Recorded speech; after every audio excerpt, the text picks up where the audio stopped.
c'est Apollinaire Ousoulio Ataoui Akoyi. Je suis le prince haut dignitaire de la cour royale des Tolinous, de tous les Tolinous. Les Tolinous, un peuple étalé du Bénin jusqu'au Nigeria, environ 8 millions de personnes. Il y a aussi un peuple d'artistes. Et il est bien de se poser la question de savoir qu'est-ce que c'est que l'art, qui peut être artiste et qu'est-ce que c'est que l'artiste. Sans choquer, je me disais si Dieu existe, et je crois qu'il existe, il y a un divin, il est d'abord un artiste. Et l'artiste de telle façon quand vous rentrez dans la forêt, vous voyez autour de nous, dans la petite forêt de Bavaria, vous voyez des plantes qui sont façonnées avec des épines, d'autres qui ont la forme du cœur, d'autres qui ont d'autres formes. Il y a ce grand artiste qui se base sur deux choses. Là, c'est d'abord une expression de vie. Là, c'est aussi des ressentis exprimés. Vouloir ou non vouloir, parce que l'artiste, parfois, quand il prend ses pinceaux, il ne sait pas ce qui va sortir. Il peut avoir même une photo devant lui, mais au finish, c'est l'expression de l'inspiration qui vient au fur et à mesure, qui finit par se faire voir sur, même si c'est un portrait que tu fais, ça s'exprime sur un tableau, mais il y a ce que tu penses, il y a ce qui vient s'ajouter à ce que tu penses. Là, moi je vois ça comme une expression de vie, mais en même temps, la transmission ou bien la transcription de l'écoute et d'utilisation de tes sens dictée par un monde qui n'est pas visible. C'est vrai que le produit final de l'art est visible, mais d'abord, avant que le produit n'arrive, est déjà dans un monde invisible, dans le mental, et ça commence par venir au fur et à mesure qu'on mélange les couleurs.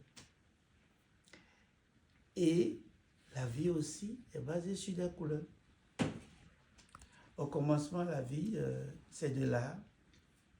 Nous avons le jour, nous avons la nuit, nous avons le soleil, après nous avons la lune, et nous avons l'art simplement qui est humain, et puis tu vois, on est tous de l'art, que nous soyons noirs, blanches, jaunes, c'est de l'art. Il y a un grand artiste qui a tout décoré, on est mélange de couleurs. Que serait le monde avec une certaine uniformité de couleurs, qu'il n'y avait pas d'autres couleurs? Et vous voyez sur notre corps, le grand artiste a tellement travaillé que les nez n'ont pas la forme des yeux, la bouche n'a pas la forme des oreilles, et nos têtes ne sont pas les mêmes, si on se ressemble même pas les têtes, chacun avait sa tête et tout ça. Donc le grand artiste, c'est l'expression de la volonté partie d'une inspiration qui vient donner vie à quelque chose de visible, et le produit final, c'est chacun qui fait son interprétation de. Même si c'est quelqu'un qu'on peint, celui qui vient fait son interprétation de ça. Et vu par les humains, l'art dépend de où nous sommes et qui nous sommes. Et il y a plusieurs artistes. L'ostéopathe, c'est un artiste qui tisse le lien entre l'art et ce qu'il fait. Moi, je prends artiste, qui tisse un lien entre l'art et ce qu'il devait être. Et si nous prenons l'activité qui se déroule, si c'est le tableau, il tisse le lien entre ce qu'il a vu, ce qu'il a entendu, ce qu'il a ressenti et ce qu'il... Parce que dans la peau de l'artiste, il y a nombreuses personnes et beaucoup d'autres choses qui viennent dans la tête, qui parlent dans la tête. Et tu le fais comme ça tu peux effacer, ça tu peux remettre. Et il est là seulement parce que l'artiste est guidé. J'ai dit, les vrais artistes sont guidés. Pour soigner quelqu'un, on soigne avec l'art. Et quand vous touchez la personne, il ne peut pas dire qu'il a mal aux pieds, vous allez toucher ses oreilles, commencez par lui tirer l'oreille. Vous le touchez avec l'art, parce que vous créez un lien entre ces guérisons et ce n'est plus seul vous, parce que l'artiste n'est pas seul au fait. Quand il s'agit de l'artiste, il n'est pas seul. Lui, le couloir de transmission pour accomplir quelque chose qui est dicté par l'inspiration, le cosmos. Et c'est pareil dans une forêt. Les arbres sont là, les oiseaux qui sont là, les animaux, les serpents sont là, et vivent en harmonie, chacun avec son art. Le serpent rampe, l'oiseau vole, mais le lion ne va pas voler, parce que son art, ce n'est pas de voler. Donc pour moi, là, c'est une expression de vie. Et je dis, en chacun de nous se trouve ce côté d'artiste qui peut être dormant. Et il suffit de rencontrer des gens bienveillants et des lumières pour faire l'expression de notre amour à l'art, de tisser ce lien entre la mission, ce que nous voulons atteindre, et là, l'expression de vie. Je prends sur le plan social. Si vous n'avez pas de l'art, vous ne pouvez pas parler avec un réfugié. C'est une expression de sentiment profond que vous avez pour l'humain, au-delà de ses couleurs, qui vous amène à vous approcher. Ça veut dire, c'est de l'art de parler à quelqu'un qui est en distress. D'ailleurs, il a dit, et aujourd'hui, il y a l'art de parler en public.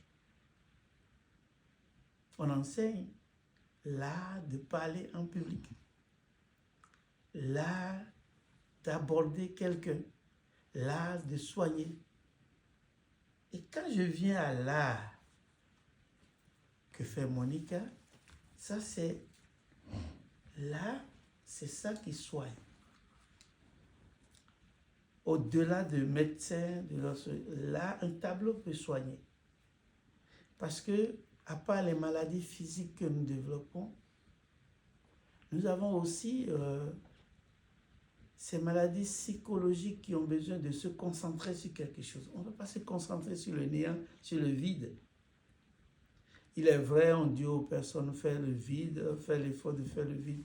Mais devant le tableau, c'est plus facile pour toi de faire le vide et de transposer tes ressentis sur un tableau. Donc, on va dans l'imagination. Après l'imagination, on a l'inspiration. Après l'inspiration, on a la confirmation de dire, j'ai une réponse, il y a quelque chose qui me parle. Et là, confirmé parce que plusieurs entités ont parlé à travers l'artiste, le tableau parle individuellement à chaque. Je vais me répéter, chaque individu. Donc, chacun fait son interprétation de l'art, de ce qui est présenté, et chacun tire ses leçons. Pour conclure cette partie, je vais dire, là, c'est cette liberté d'aller vers un but et de tisser un lien où nous servirons de couloir de transmission pour achever une mission et accompagner le processus pour que d'autres en venant vers nous puissent lire à travers ce que nous avons atteint comme but ou notre mission, avec une interprétation différente, le résultat de ce que la nature nous amène. Parce que il n'y a pas d'artiste qui ne fonde pas ses arts sur la nature. Tout est parti. L'art est parti de la nature. J'ai dit le grand artiste qui a façonné tout ce que nous venons, qui nous a donné de neige hier, après il y a eu la pluie, et après il y a des arbres, à côté des arbres, il y a les arbustes, après il y a les herbes, il y a les fourmis, il y a les papillons. C'est de l'artiste. C'est de l'artiste. Et le monde n'existerait pas sans l'artiste.